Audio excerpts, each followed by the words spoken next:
Good evening, afternoon or morning. Movie Cat is at the microphone, and today I will tell you about a comedic dystopia, which suggests that the peak of the human mind is right now, and over the years, the average IQ will only decrease. Here is a movie from 2005. Idiocracy. And we're stuck with the dumbest people in history. In order not to lose this channel, I recommend to subscribe.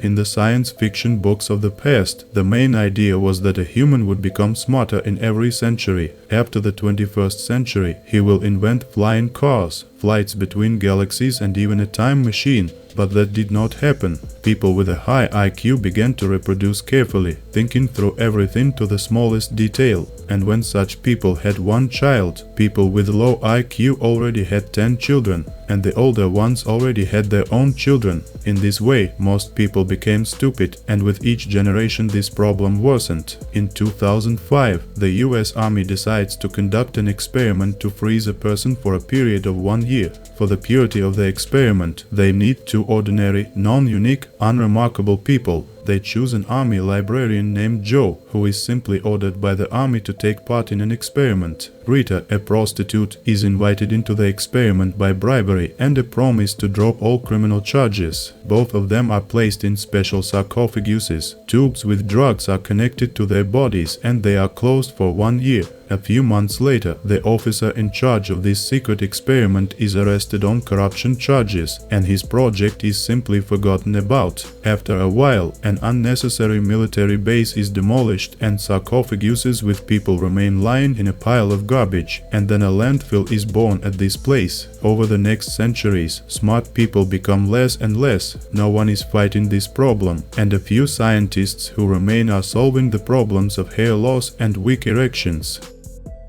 In 2505, an event occurs that will later change the world. A large garbage avalanche slides down from a huge landfill and one of the sarcophaguses flies right into the window of an apartment building. The sarcophagus opens and Joe gets out. He sees a guy who is enthusiastically watching a show where the actor is constantly kicked in the balls. Joe thinks it's only been 1 year since the freeze, so he tries to ask the guy how he can find a military base, so he can figure out what to do next. The guy does not understand him, and instead of answering, he throws Joe out of the window so that he does not interfere with his favorite show. Joe, rolled down on the pile of garbage, realizes that he feels very bad, probably because of the drugs he was injected with. He walks down the street and tries to ask passers-by how to find the hospital. For 500 years, the English language has changed a lot. It was filled with slang and abbreviated words. Joe understands passers-by with difficulty, but when he himself begins to speak his correct English, they think that he is showing off or even speaking in a feminine way. In a hospital, instead of examining and diagnosing, a nurse uses a few simple buttons to determine which doctor to refer a patient to. When she does not understand what Joe is talking about, she simply presses the button with a question mark. While waiting in line for the doctor, Joe finds a magazine dated 2505. He suggests that this is an accidental typo. Joe is thirsty, and in the tap, instead of water, some kind of green liquid flows. When asked where to find ordinary water, a passerby replies that it is only available in toilet tanks. For all other needs, the Brando drink is used because it contains electrolytes.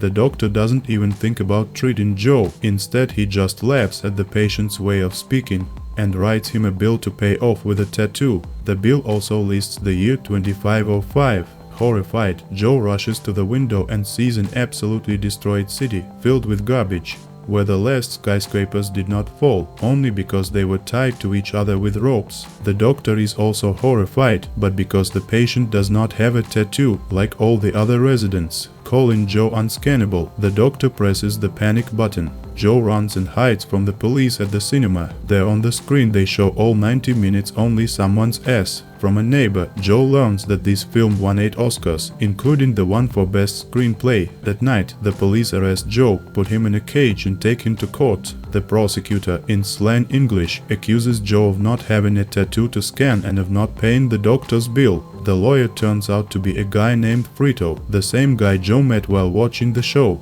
Frito accuses Joe of destroying the apartment and that he interfered with watching a show where the actor gets kicked in the balls. Joe is found guilty and gets a tattoo. While choosing a name, Joe gets a little confused and the broken computer calls him by the name.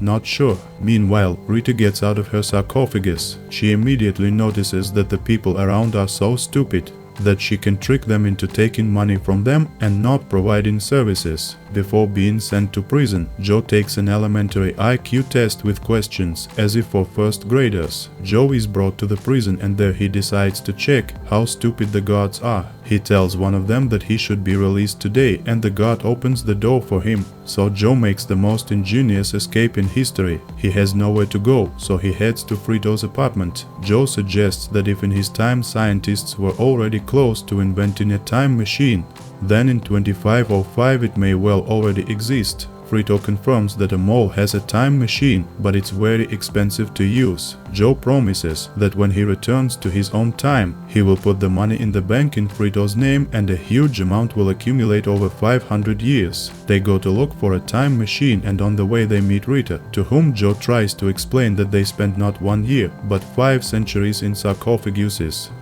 At the mall, one of the scanners reads Joe's tattoo and he is quickly arrested. The police bring him to the White House, where the ministers tell him that the intelligence test Joe took in prison showed the highest score on the planet. Joe is the smartest person on the earth and therefore President Camacho appoints him Minister of the Interior. President Camacho speaks to disaffected people and promises them that the new minister will solve all the problems in the country in a week, such as the lack of a crop, a destroyed economy, and also dust storms. Despite everything, Joe still feels like an ordinary person and does not believe that he can solve all the problems listed, so he asks to find and give him Rita and Frito as assistants. Joe rides out with the rest of the ministers to the field, ostensibly to see what the problem is with the crops, but in reality he is waiting for a convenient opportunity for Frito to take him to the time machine. Suddenly, the watering system turns on and green drops fall on Joe. He finds out from the ministers that Brando drink is used for watering, and water is used only in toilets. Ministers, influenced by advertising, claim that Brando contains electrolytes,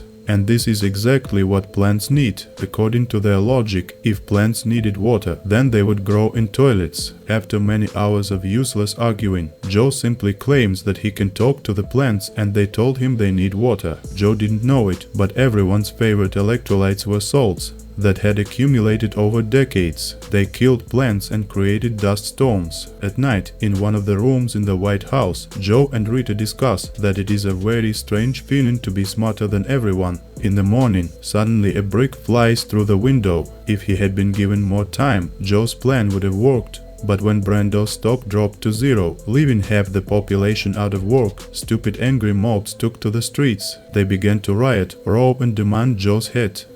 Local news also says that Joe is to blame for everything and he is assigned 1 day of rehabilitation, which consists in the fact that he will simply be crushed by huge machines in the local coliseum. This time, to prevent Joe from running away, he is chained to a huge stone. Rita comes to see him before rehabilitation and Joe asks her to find a time machine, go back and try to convince people in 2005 that it is necessary to read to develop and get an education, so that humanity does not become so stupid. Joe is taken to the arena and given an old broken car. 2 large cars and 1 giant drive out against him. However, due to stupidity, the driver of the giant car collapses the narrow arch directly on himself. Meanwhile, Rita looks out the window and finds out that the first sprout has appeared from the ground, which means Joe was right. She takes Frito and they go to the arena to tell the president about everything. Unfortunately, the president is addicted to the show and doesn't listen to her. Then Rita decides to bribe one of the operators to go to the field and show the sprouts live. In the arena, Joe uses cunning to push 2 huge cars head-on and they are exploding.